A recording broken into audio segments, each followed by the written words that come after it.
کنکری مارنے کا طریقہ کار بھی کوئی خاص ہے اس شریعت میں؟ کنکری مارنا یہی کہ وہ مزدلفہ میں رہے گا، جب صبح وہاں سے نکلنا تو وہاں سے کنکریاں اکٹھی کر لے گا،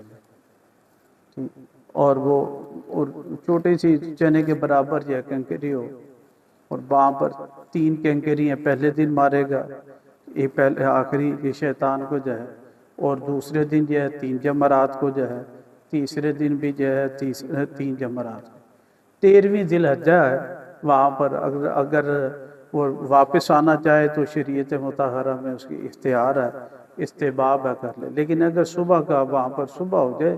صبح صادق، تو پھر کنکری مار کر ہی آئے گا۔ لیکن 7 کنکری ہیں کہ قریب جا کر، شیطان کے قریب جا کر، تو وہاں پر کھڑے ہو کر کہ وہ بالکل یہ نا وہ جو حدود ہے اس کے اندر گر جائے، سامنے لگنا جائے وہ کوئی لازم ضروری نہیں ہے، اس حجرے کے اندر جو جگہ ہے اس کے اندر جگہ جانا اس کے اندر جو ہے نا کنکری جتنا قریب ہو جائے وہاں پر اسے باہر نہ گرے جائے، اس سے پہلے نہ گرے، اس کے اندر اندر گرے۔ گیا